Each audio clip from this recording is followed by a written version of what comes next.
everyone, this is Kelly again, and I am back to do the second part of the Star Tarot by Kathy McClellan, taking a look at the minor cards.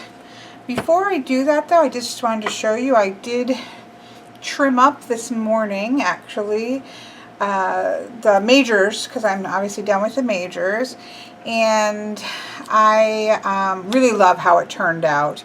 I ended up trimming the sides and a little off the top and the bottom.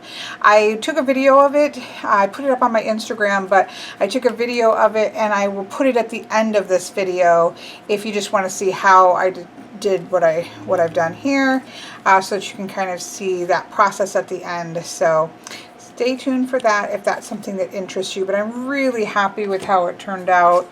And the size, it is taller than my Darkness of Light that I love, but it's a nice size. Like that's kind of like a little bit larger, you know, Low Scarabeo has that kind of skinny size to it, and I'm really happy with it. So that's what I did. And again, you can see at the end of the video, there will be a little bit of video how I did that. Put those to the side. But today we are going to be looking at the minors. Now, Kathy McClellan, as I talked about last in the first part, she goes through the numbers together. So first, you know, going through them each, all of the threes, all the twos, so on and so forth, which I really appreciate when looking at the numerology of a deck to kind of see how it does it. Of course, it's also lovely to see the sequential movement of the deck as the cards as well. So I may try to work a little bit of that in here as well. But we are going to flip through them one by one. We're just going to do them all at once. So I think it will be okay. So here we can see the aces. There are no hands like you would traditionally see. So she talks about the aces as being gifts from the spirit and new beginnings, which I quite love. And she also talks about them being symbolizing the spirit of the suit in its purest form, having all the possibilities and opportunity and challenges within their suit, which I quite like. Of course, it's also that spark. She also lines it with the first house of the zodiac and the Aries idea of I am, and talks about how they work together to bring balance and integration to each other.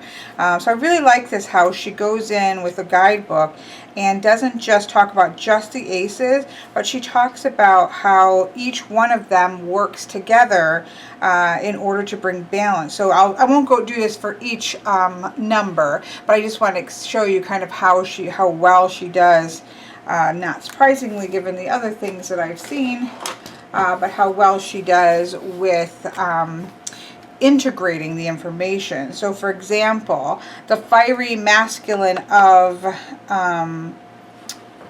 the Ace of Wands, spirit and creativity, need the feminine, watery Ace of Cups, divine love and receptivity, to receive and contain its life force, creating a sacred place for air and matter to enter. The masculine air of the Ace of Swords, genius and power, needs to mix with the Ace of Wands and water, creating a divine spark of intent that needs to birth through the feminine earth of the Ace of Pentacles into manifestation. So you see what I mean by how are they working together, not just in their individual elements, but with all of the elements together, which is really beautiful. I quite love the way that she did that. So I really like how she's done this and sort of bringing everything together, showing them as their individual, but then showing them how they weave together as well. You can obviously see the wands. We can see the cups here. So then I'll go through this again a little bit more thoroughly for the aces, and then we'll go a little quicker through the rest. So as with the Ace of Wands, she associates this astrologically with Aries, Leo, and Sagittarius, element of fire, lunar cycle, the new moon, season spring. Now, I don't traditionally see the fire sees fire as spring. I see water as spring. So everybody is going to have different associations. She's going, I believe, with the Golden Dawn association, so those might be different than others. Keywords here: life force, inspiration, and spiritual awakening. She goes over, and then of course writes about the Ace of Wands. The Ace of Cups, she has Cancer, Scorpio, and Pisces, of course. The element is water. The lunar cycle is the new moon. So all the aces must be new moons.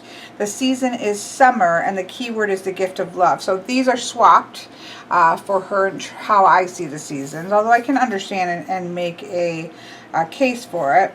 She does also, even the Ace of Wands doesn't have it because it's a much more simple, almost thoth-like image. But with the Ace of Cups, she does talk about the 5 streams of water flowing, the actual grail, the 7 colored jewels, the dolphin handles, the violet light, the rainbow. So she gives that same amount of information on the specifics, even in the minor cards as well. The Ace of Swords we have, of course, with Air, Gemini, Libra, and Aquarius. Still the new moon with the aces. Seasons of winter, which is how I see the swords as well. And the key phrase, gift of mental clarity. She does talk about the clouds being a mixture of air, intellect, and water, intuition, and emotion. And that points out that the guard of the sword has the first and last crescent of the moon with the full moon in the center. And then lastly, she has the pentacles here with, of course, Earth of Taurus, Virgo, and Capricorn. Still the new moon, season of fall, which is how I see Earth. And the key phrase, the gift of manifestation. So, and then again, she goes into the tree being an olive tree, a portal, a star, the heart, the magical dragon that's laying at the base of the tree, the red butterfly, and what that means. So there's just, it's such an amazing deck of information that you can dive into, or you can look at these and just see these as being ace of their suits. They just look like the aces of their suits. Really beautifully done.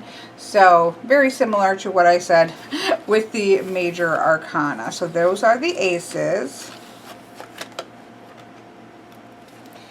And then we get to, of course, our twos. And again, I'm not going to go through as much for each one, as I certainly, you'll have to get the book and read it. I love this Ace of Swords. Somebody had pointed out, I think actually a couple somebodies, but I know Ravensong pointed it out, and I feel like somebody else pointed this out to me, that many of the minors have the feeling of Eudes Picard's minors, which I am in love with Eudes Picard's minors. And I have to say you can really see that here, where there's a very clear distinction above and below. So you can see it in the colorations of the sun, or the blue sky, and almost the night's earthy. It looks like night, but it can be that earthiness probably with the pentacles. You can see that clear delineation between the Two of Swords. Both night, but they're different. I really want to read this one. So we might read that as an example of the minor text. So you just have a real clear definition of above and below, which you see in Picard's minors. And visually, some of them also do remind me of Picard's minor, as well as some of them remind me of, definitely of Thoth. You can see where that comes into play. So with the twos, again, I'm not going to go into the full detail, but she does talk about the twos as primal growth, which I think is beautiful. It does say that the challenge of the two is to close the void between opposing sides that yearn to merge into something greater. And so I think that's why on all of these you're seeing opposing sides that might come together. And these are related, the twos are related with the crescent moon. And she also has the decans associated with the minors, as we often see as part of Golden Dawn's tradition. In the image of the Two of Wands, primal energy splits into opposition as it enters the world of creation. So again, that idea of splitting. We have the beautiful Two of Cups here with the start of a new relationship. So let's take a look, though, at the Two of Swords, just so you can hear one of the texts of the minors. So for the Two of Swords, Astrologically, it's moon in Libra. It's 0 to 10 degrees in Libra, cardinal air first, decan, will and body, and policy are what she has for that astrologically. The lunar cycle of this is the first quarter moon, and the keywords are personal power and truth. With the Two of Swords journey, you start to search for your true self and personal power. The heart and intellect are trying to find a peaceful balance. Things felt in the heart don't always match up with the intellect's vision. When the mind and heart are torn, there is no peace. The physical self goes through the daily motions of life unsettled. Inner conflict grows, and there is a great need to still the body and quiet the mind, allowing the intuitive feelings of the heart to speak its truth over the clamor of the righteous mind. Wisdom of the heart and clarity the mind need to merge equally to bring the right choice or action moving forward on their journey. The key to the Two of Swords is learning how to see and judge with the mind while listening to your heart wisdom. Like that. The gift of this card is knowing and speaking your truth from a place of balance and power. The mind ego is actively exploring and sorting out life's experiences, judging what is useful and what is not. It longs for oneness of the ace, but now the mind sees there are two sides to everything, bringing confusion. Solutions seem black and white with no common ground or alternative perspective. The mind, overworked, struggles to find balance with the emotional heart or soul. This quandary brings indecision, denial, blocked feelings, procrastination, and suppression. Fear separates you from your personal power. This is when you need to balance the polarities of the heart and mind, merging the wisdom of both. The conflicts and challenges of the heart and mind present opportunity for growth and expansion. The past is the past, and future is unknown. When you live in the present, you let go of all of the what-ifs, flowing with the moment and aligning with your personal power. The Two of Swords signals a withdrawal from the problems and distractions surrounding you. Meditation or taking some time to settle emotions and the racing mind is a good step. Your mind may be going over and over the different facets of the situation, unable to come up with a solution. A choice or decision has to be made, and you wish the situation would just go away. The Two of Swords brings truce or reconciliation to a predicament by maintaining an inner balance of the heart, soul, and mind ego, and getting in touch with your core values. It assists in the reconnection to your personal power and inherent wisdom. Seek the combined vision of the heart and mind. All answers are within. In the image of the Two of Swords, a woman meditates between two worlds of consciousness and subconsciousness. The wind blows her hair, symbolizing the cycle of ever-changing life. The ravens fly on the horizon, bringing light to her heart chakra. The turquoise color symbolizes her heart chakra opening. The double-edged sword of judgment and the magical unicorn sword of truth cross at her heart chakra, holding balance. What? The magical, oh, it is. Look, it's a magical unicorn sword of truth. I mean, how can you not like a Two of Swords that has a magical unicorn sword of truth? That is awesome. The unicorn sword, representing the soul self, brings peace, purity, and balance to the mind and heart. The double-edged sword, intellect, brings clarity and balance to the soul and spirit. The handle of the two swords rise from the subconscious, piercing the realm of the consciousness, bringing visions. Both swords must be kept in balance to bring clear understanding and fair judgment. This image can be viewed upright or flipped. Upright indicates one is seeking peace in the external self. Flipped indicates seeking inner peace within. All in all, the card symbolizes seeking a peaceful balance of both the inner and outer realms. I will say that I think this is the only card, well, you certainly could with this. She doesn't really talk about reverse cards directly here. I mean, I think she talks about it, but she doesn't give you specific reversed meanings. And except for the Two of Swords, might be the only one. I read that somewhere, maybe in the introduction. There's something about that I'll have to look at. But I think it's an absolutely beautiful card. So that's an example of all the information you get with the minors. So I feel like the minors aren't being skimped on either. So I quite like that. So that's what we have with the choose. She lists the 3s as numbers of expansion, which I certainly agree with. I think of 3s as the number of growth. You get one of the first of the minors that has that real rainbow colored 70, or 2 of them. There's a lot of this really vibrant, almost like rainbow 70s feel. Like I feel like I had pants, patchwork pants, those colors when I was in the 70s as a youngin'. But they're beautiful, and they do make you smile. So it's not like I'm so obnoxious. So again, we have the 3 for expansion. She does talk about the number 3 representing the Trinity of Father, Mother, and Child. It's that growth that's from coming together. And again, she gives you some great information there. So we have the 3 of Wands as new horizons, the 3 of Cups as happiness and abundance. Of course, you can really see the Rider-Waite-Smith, which of course was Golden Dawn correspondences, and you can certainly see the 3 of Swords in the traditional Rider-Waite-Smith 3 of Swords. She has it talking about a heavy heart that is carrying sorrow. Now, y'all, everybody who's watched this channel knows that I kind of see growth of the heart, and I don't think it needs loss and sorrow in order to have that growth of the heart, but that's certainly a way that growth can come. And certainly the rains turning into stars, as well as the understanding that it's watering the ground, which is going to cause growth. It's something that I can work with. It's a correspondence for the Golden Dawn, and so I certainly expected to see the card there, and it is a beautiful card.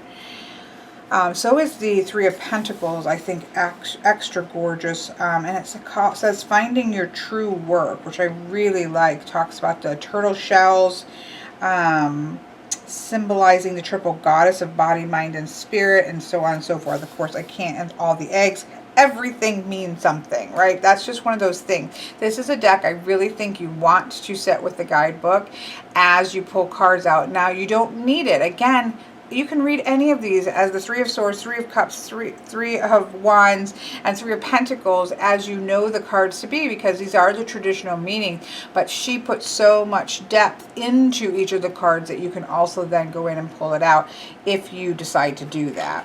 So that's what's nice, is I think this is very functionable, just as a deck being used as any other deck. But then if you really want to dive into it, you can. So here we have the 4s, and she calls the keyword that she has for 4s is holding space, which I quite love, because I love the concept of holding space. It's one of the reasons that I've had, I had readers, or I had people, and I had a reader hold space for me in a time of need, and it was just one of those moments of epiphany of saying, that's something that I want to do for other people, is to be able to hold space. And so I quite like that. It does talk about the 4 corners being solid foundations, and the balance being when you have the balance of the 4 aces being sort of the 4 pentacles that holds everything together. So it's really interesting. Well worth reading this book. I could say that 50 times, right? 4 of Wands, she has completion and celebration. You kind of reach this one point and you can celebrate. The 4 of, she has reflection and meditation, or mediation actually, in the 4 of Cups, which I quite like, because that is certainly how I would read the 4 of Cups. So that's surprising, because you have a different keyword in Thoth, I believe, and you also have this idea of boredom, which she does talk about, but I quite like how she has depicted this card, as well as how she writes about it. We have the 4 of Swords as a quiet time for introspection and healing, which is beautiful. I love probably a salmon underneath. Again, everything means something.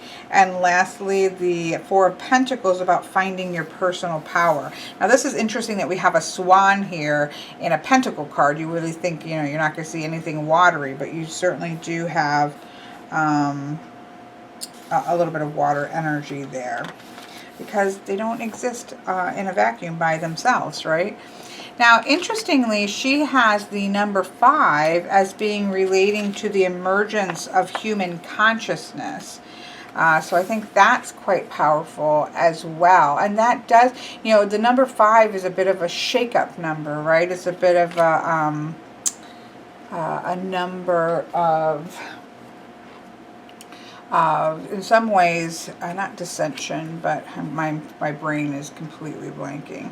It's a number of shake-up. That's what I want to say. I love this 5 of Pentacles. I usually look at decks 5 of Pentacles, and that is stunning. Struggle. So she does talk about it, representing struggle and conflict and these sort of shake-up energies. But at the same time, understanding that struggle is what our, the consciousness arises out of struggle. So it's not that we want to or can entirely get rid of struggle in our lives, but what are we going to do with that struggle? How are we going to use that energy? I really love that. So here she has holding your center and finding peace, which is normally a card in which you see a lot of conflict. Even in the Rider-Waite-Smith, you certainly see a lot of conflict here. And it's like, go to your center, right? The 5 of Cups, again, very rainbow here. Emotional strength, which is beautiful, like she's looking there. But again, she talks about it being a time of deep loss and disappointment, but the opportunity to heal and transform pain into hope and promise. So she, it's quite traditional. It's not that I think she's necessarily saying anything groundbreakingly new. It's just that she's very succinctly tying together the trains of thoughts around each of the cards, which I think is really beautifully done. The 5 of Swords here really looks like a used Picard number, pip card. She talks about how the 5 of Swords is one of the more challenging cards of the minor because it brings conflict, fear, and a strong feeling of defeat. It also has that idea of what do you may win, but what are you giving up in order to win? And she talks about this in terms of growth through the conflict. This also has a very thothy feel to the look of it. And then beautiful 5 of Pentacles. I love the Rider-Waite-Smith part 5 of Pentacles, and I love seeing what decks based off of that look like. And this is gorgeous. And it says finding the riches within. It's always like go inside, right? Go inside. If you're feeling disconnected and isolated, go inside. So there we have the beautiful 5s.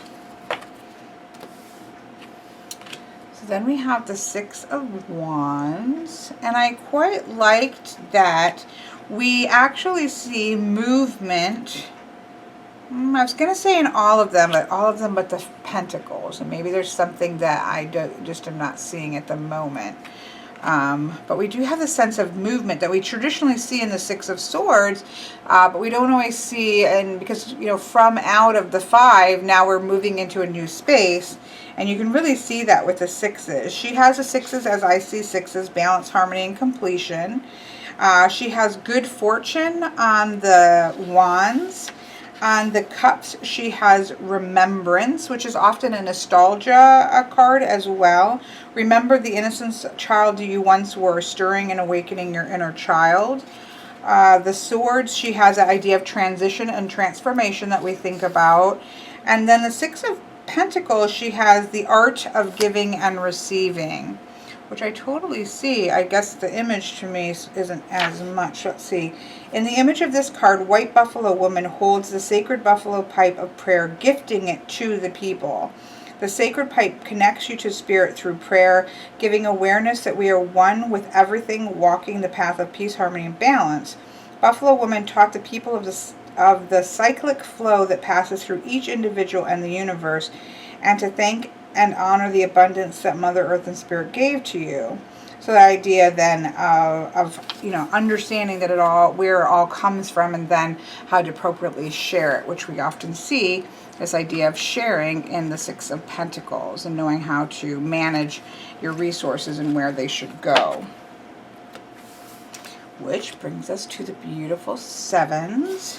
She has spiritual awareness and introspection and victory for the 7s in this deck. She says that 7 in general is a tough number to master. But it is a victory and success. For me, it's about growth and victory that comes out of stability.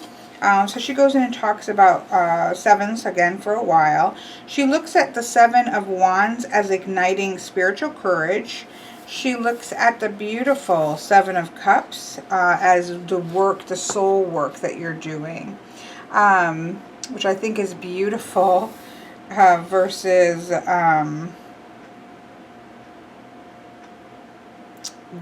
the Seven Cups full, full of different things, which is generally the illusion card. So I'll be interested, because she does talk about disconnection and being distracted with desires, but instead, if you're fulfilling your soul, you won't be so distracted by the cups full of all different things and get tripped up over things that are just illusions. She has the Seven of Swords, which I think is gorgeous. It's one of my favorite looking ones. It's beautiful. Breakthrough mentality and spirituality. You may be experiencing a challenging situation where you have no control, leaving you with a sense of futility and helplessness. Thoughts and actions that do not express your true self may begin to arise. I'm just trying to see how she might bring it around to what we normally see in the Rider-Waite-Smith as sort of the thief card, right? In the image of the Seven of Swords, the white stag is calling one to a spiritual quest. In mythology, the stag is seen as a magical creature who leads you to your destiny. So beautiful.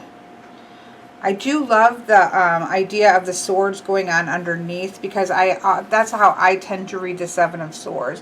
There's something that's going on underneath that you're not yet aware of, that you aren't aware of there. And so for me, this works really well for how I read the Seven of Swords. And it's beautiful. Imagery-wise, it's gorgeous.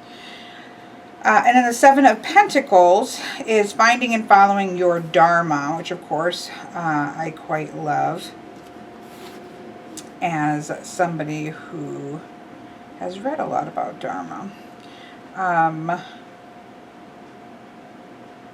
Just skimming, see, I shouldn't, but yeah, again, all kinds of information in every little thing on here has something going on with this, which is often a patience card, right, as well. This idea that gaining success does mean that you do need to have a sense of patience. This idea that you can be just at the cusp of that, right, at the crossroads of things starting to come into fruition as well. So that's really beautiful. I'll be interested to read this one fully. All of them fully, actually. I'm interested in reading the whole book fully. That brings us to the eights.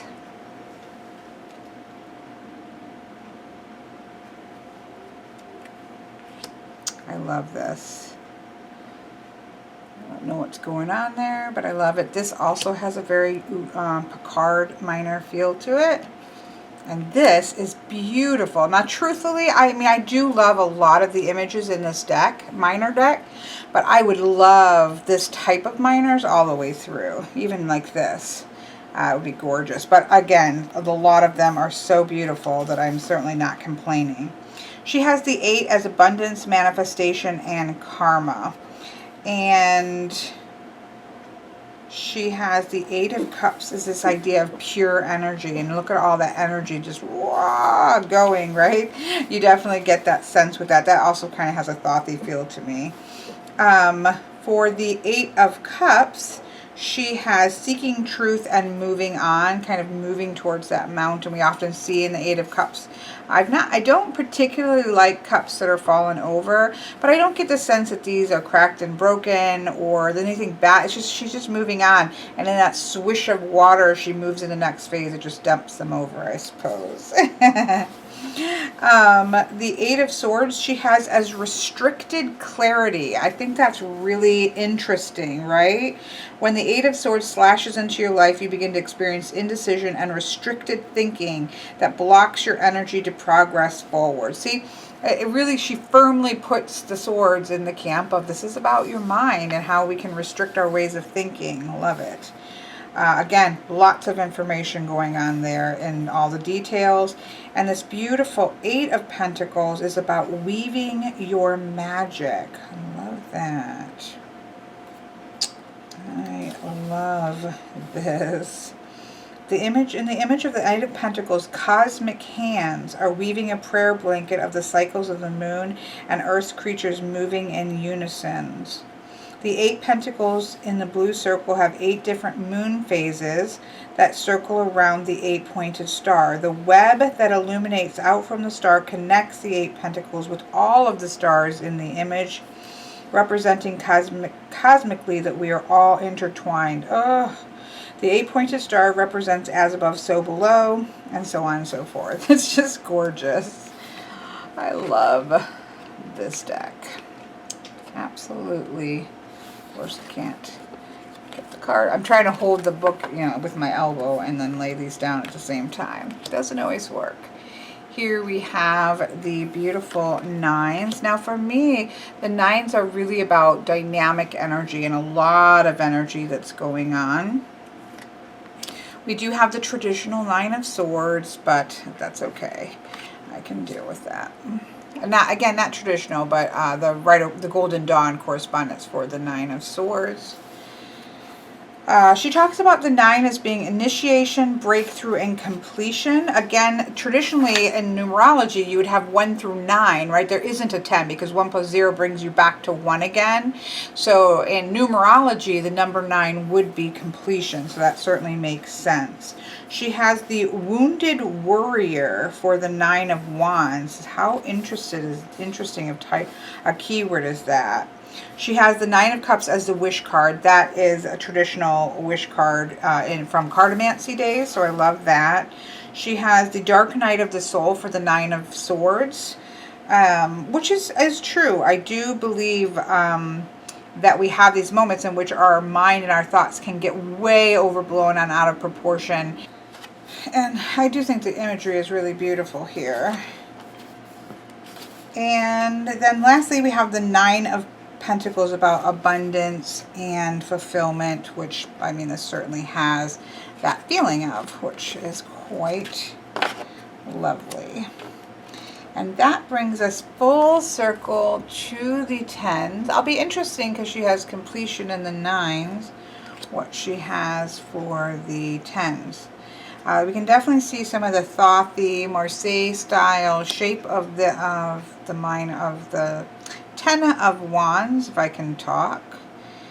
And this definitely looks sort of happily ever after in King Arthur's Camelot, full of wonderful abundance and things coming to full fruition. This, I feel like, is the most, like, this guy's shirt is pretty amazing. We have to look at that. So she does have this completion and also automatically the beginning of a new cycle, which is so true, which I love. She has breaking through karmic blocks with the 10 of Wands, which I really like that idea. When the 10 of Wands enters, you are feeling overwhelmed, stressed, and challenged with the burdens of life. So she still talks about that. But the gift of the 10 of Wands is breaking karmic blocks, reclaiming and balancing your life force, expanding into a world of action. That's pretty cool. The 10 of Cups here, we have happiness and joy. And like I was saying, I mean, if you really look at this, like this guy's shirt, he's got rainbows, he's got butterflies. Like, these are some joyous, color-filled people here. Let's see if she says anything about his shirt.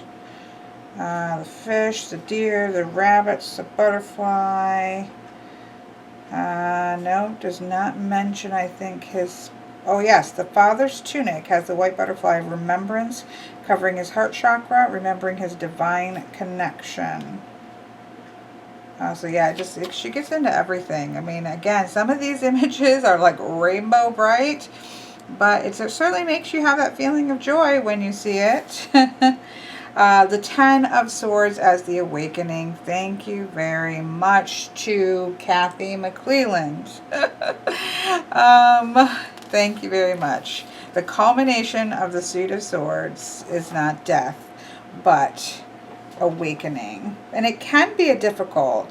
It's not that the Ten of Swords can't always be difficult, but it doesn't culminate in death to me. It culminates in this sense of kind of awakening, is full circle, which I think is gorgeous. And then I do love this Ten of Pentacles, which of course has that very in Camelot wealth and abundance, and just the roses all around, and the pentacles, and the key to the mansion, and the children, and the parents. You have a very very big sense of wealth and abundance in this sort of traditional. Yes, it is certainly traditional family unit, but I think it works within the rest of the deck. And what we normally obviously see in Rider-Waite-Smith or Golden Dawn style imagery. So, I mean, the tens I think are quite powerful and vibrant. Vibrant. And that brings us to the court cards.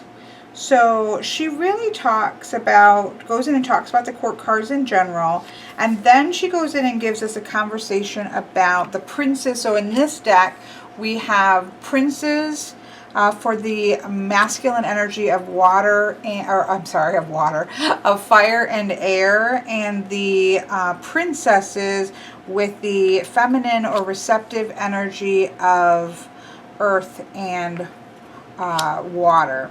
Now again, I know that there are people who don't like to work with this duality dichotomy that we see. I actually really do work well with it. This yin and yang, this active and receptive, it's energy that works for me. I think that we all have masculine and feminine energy at work in us, and so I don't have any problem with that. And again, this is based off of Golden Dawn correspondences, so it certainly makes sense, and I do love the additions.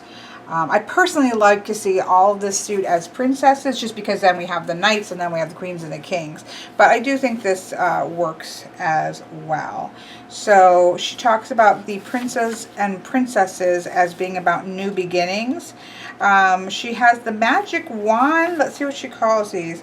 It says the magic wand for the Prince of Wands. His desire is to express spiritual unfoldment into his physical world. Learning to manifest his will. Again, very rainbow bright in this one as well. Princess of Cups is gorgeous, is about seeking the grail within, which I think is beautiful. I love the Prince of Swords here as the seeker of truth, light, and knowledge. And then the gorgeous Princess of Pentacles as the blessings of life, creativity, and healing. Talks about her being quiet and observant. Of course, she does all talk about how, with the court cards, each of the courts have their own element, and then you have the individual. So all princes and princesses or pages are earth element, right? So a Prince of Wands is earth of fire. I don't know how, or you could say fire, I guess. No, I think you would typically say earth. We could say earth and fire, that type of thing, where you have earth and air, you have earth and water, and you have, of course, the strongest of earth and earth. And so she does talk about talking about that, which is really beautiful.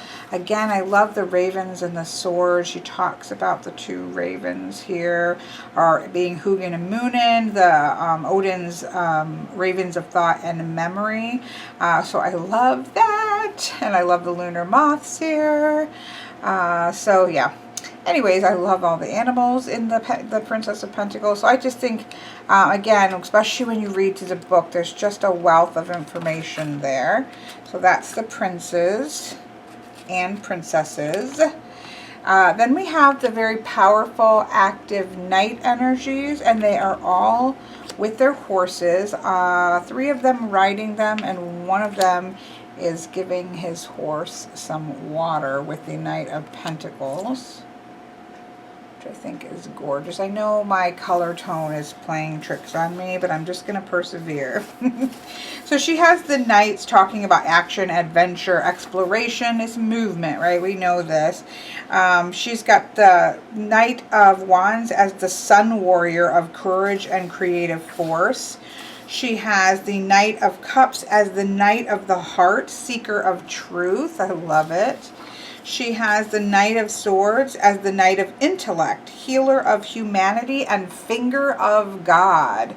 That's pretty awesome. I love all. They each, you can see there are shields going on. Labyrinth here. We have the sun here. We have these spokes of swords here. And then here we have the beautiful Triskel on the Knight of Pentacles, who is called the Knight of Manifestation, the Shaman. Ooh, I love that. His shield is the Wheel of Fortune. The Knight of Swords, they're all their shields with the Wheel of Fortune, but in different ways. Can't wait to read those. So beautiful. But again, they just look like knights. If you could traditionally read these however you read knights and they feel like knights, which is amazing. Go as deep as you want to go. So then we have the, look at the Queen of Wands with the cats. The beautiful Queen of Cups with sort of a flamingo or heron of some sort. The Queen of Swords with all of the air connotations of butterflies and wings and swans. And then the gorgeous, gorgeous Queen of Pentacles here. I mean, these are just beautiful. She talks about the queens being about feminine wisdom and intuition and motherhood, certainly related also to the goddess. And they all have mandalas, whereas the other was a Wheel of Fortune for the knights. We have mandalas for the queens. She also associates different ones to the different moon cycles. So, for example, the princes and princesses were associated with the new moon. No, I think they were all different ones. But yeah, and then the knights are the first quarter. The queens are the full moon, and then the kings will be the last quarter. So I like, there's just so many layers. There's so many, many layers. We have Heart of Gold, Mother Goddess. Oops, I skipped one. Sorry.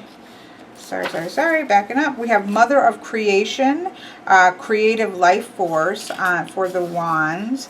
For the Queen of Cups, we have Heart of Gold, Mother or Goddess of Water. For the Queen of Swords, we have Perception and Truth, Mother Goddess of Air. And we have for the Pentacles, Mother of the Land, Queen of Manifestation. They're just beautiful. They really are just gorgeous. And then finally, we have the very traditional kings here, who apparently, I think, must all have long hair in order to be kings. They have shields. Love this pentacle shield. I mean, wow. Wow, wow, and wow. So he has the kings as father, leader, power, mastery, wisdom, and authority. We have the father of spiritual growth and creation in the wands with his massive lions there. We have father of the heart and intuition, and he has a whale on his shield. He has a dragon on his shield. We have for the king of air, the father of intellect, clarity, and perception with a sun star on his shield. And then the really fantastic King of Pentacles, father of manifestation and well-being, steward of the land, and his shield is the world tree. Oh, look at this. Just gorgeous. He's fantastic. And that brings us all the way through the minors. So, yes, amazing. Again, I can't wait to kind of work my way through this. Give me a moment in YouTube land. I'm going to kind of bring all of the deck together and talk a little bit about doing with and without advice. And then I will tack on the trimming at the end and we'll wrap this up. All right, we are back. It is Not just a couple minutes later, but it is later, and I have the whole deck trimmed and edged to my satisfaction, and I am actually quite satisfied. The only negative, and again, following this I will show how I trimmed and edged it and everything, because it's so glossy. Once you have done the edges, you really do need to take a paper towel and kind of go like this around all of the edges, because it will just kind of sit on the laminate. So you definitely want to do that if you're going to trim it. And I'm not necessarily saying that this is the best thing to do, because I certainly have the feeling that this is going to peel, but mine was already peeling and mine was already really uneven anyways. So for me, this didn't much matter if you know, for me to do this, because I'm probably going to get a backup anyways and leave it untrimmed. But I actually really like this. Kind of has a little bit of a feel like there are some decks that when you trim them, they will never shuffle. Well, they will, I don't think, ever shuffle the exact same, but thicker decks and decks with all this laminate, when you trim them like this, so you always have to be aware of that. When you trim decks like this, they can get to where riffle shuffling them gets to be not very good. And that's okay. I knew that because I've trimmed other decks like this, and I'm okay overhand shuffling it. But I will still often try to get a little bit. See, these are hard to shuffle without, and I have taken some of the heights off, so I probably would have needed to shuffle it overhand anyways, because I don't think I could have. I should have tried before I edged it, but oh well. But my point is that I'm okay with that. So, but do be aware, if you've never trimmed anything before, it does change the way that it shuffles, especially with thicker cardstock. It doesn't so much with thinner cardstock. So this deck did not come with a specific spread, any specific spreads at all. I would have loved to have seen a specific spread for this, but it doesn't. So, but if you follow me on my Instagram, you may have noticed that starting July 1st, myself and Patrick, who also has a YouTube channel and an Instagram account, about 2 years ago, we did a Within Without Advice experience. We don't really like to call it challenge because there's nothing challenging about it. It's just to pull within without it, to pick a deck that you really want to dive into. It doesn't have to be this one. This is just the one that we're using. Last time we did it was the Marielle. And so every day in the month of July, we're going to pull Within Without Advice reading. And again, if you're interested, there is more information on my Instagram page as well as Patrick's. Sometimes, I'll just do Within Without Advice. Sometimes I do Within Without Advice and a do and a don't do card, just depending on the day. But mostly it's going to be Within Without Advice. And so you would just shuffle up your cards of your chosen deck. Again, Patrick and I are using the Star Tarot. You can use any deck that you want to dive deep into. You can use a different deck every day. You can do whatever you want, right? It's not a challenge that you win or you fail at. It's just an opportunity the purpose of it is the opportunity to dive into a specific deck and really get to know it over that month of working with it. But make it your own. Do whatever you want to do. And so you just shuffle your cards. Split however you split. Choose your cards. When I do 3 cards, I like to do from the back of the split. And then I do from the actual split. And then I do from the bottom of the deck. I nearly always pull that way for any kind of a 3-card reading, but there can be exceptions. So I would use the Four of Pentacles as within. So that idea of, for me, the number 4 is about stability, and the Pentacle card is, Pentacles are about groundedness, earthiness, rootedness. So really getting grounded within. Without, I love this Four of Swords, kind of on my outside world, taking a little bit of a step back and getting sort of refreshed and regrounded again, but within the mind getting refreshed, whole self, internal self being grounded, and we can get these things. That is going to put me in a place to really, the advice card is to really sink into my own power in regards to my everyday life, to life in general, which can very often get scattered and a little bit chaotic, as I have a lot of irons in the fire, as they say.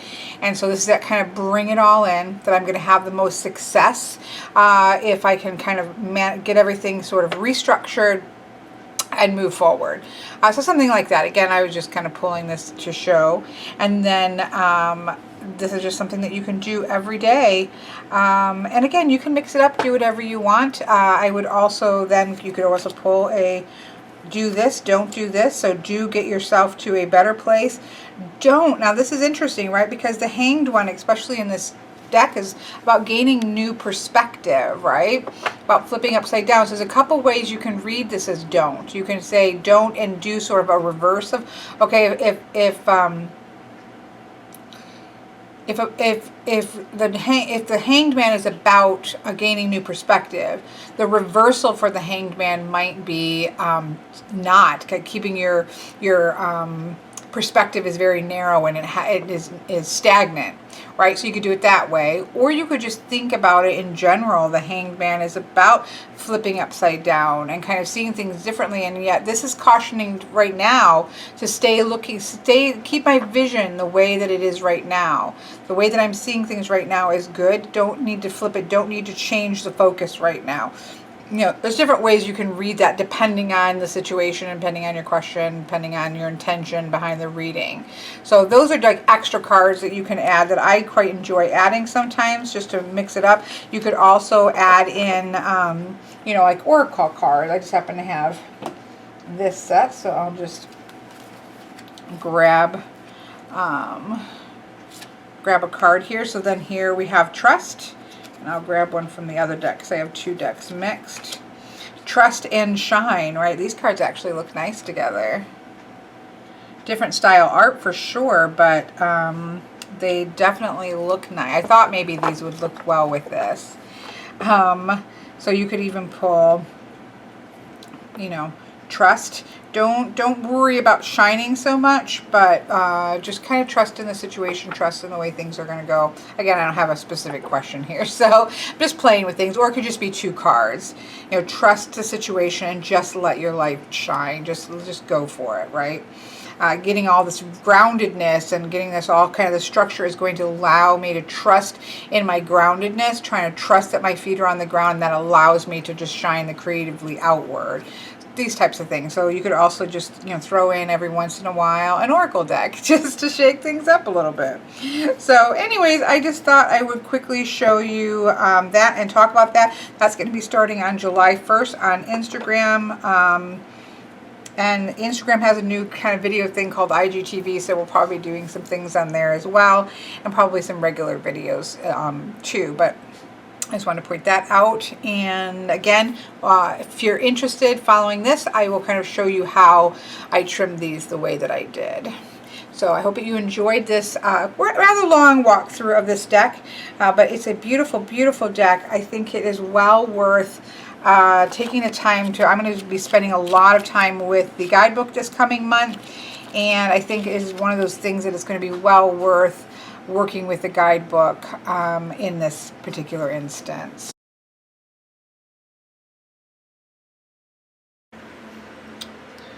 Okay, I just wanted to show you really quick what I ended up doing, what I'm doing right now with the Star Tarot. So this is the original Star Tarot, and this is how I'm ending up the deck, or this is how I'm going to do the deck so far. And this is a kind of standard tarot size. So you can see it's still a little bit taller and just a hair thinner. But if you'll note, it's actually about this much taller before I do what I'm going to do. So I started by just trimming it this way, just straight up and down, using the medium, which I think is a 5mm corner. So that's what I started with. And I was kind of like, okay, that looks nice, but I just hate all this extra space, especially above the number. So you can see that I've actually cut more off by cutting some off the top and some off the bottom. So that's where I started. I was like, okay, I like that. I love this. So what I've done is I have a slide trimmer, and so I'm literally just putting it on this very first little edge line here, just so I can make sure that it's straight, cutting it, turning it over, and doing the exact same thing. And then again, using the medium, which I believe is a 5mm, of my Katamaru Pro, which is my favorite ever corner rounder. And I think that that makes a perfect size to the card. So you still get that white border around it. You still get some of the blue, which I do think is beautiful. You still have obviously the full title, and it's really not much larger than a standard, taller than a standard tarot deck. So I think, and then, sorry, last step, I picked up the Winsor Newton pigment marker in indigo. I had this color before for a deck that I did, and I thought it would be the perfect color, and it is. So then obviously the very last thing I will do is edge it around and around. If you're going to use markers, this is a pigment marker. If you're going to use markers for decks, it doesn't matter so much with these high gloss ones because they wipe off really easy if you mess them up. But always try to get a chisel tip because they work so much better, and have the marker facing the back is always the cleanest way to do it. So let me just get a couple. This one's already done. I don't think this will still yet be enough so that you can see them very well. Oops, I missed a... Whenever you're edging, always stick them together and look, because invariably you miss one.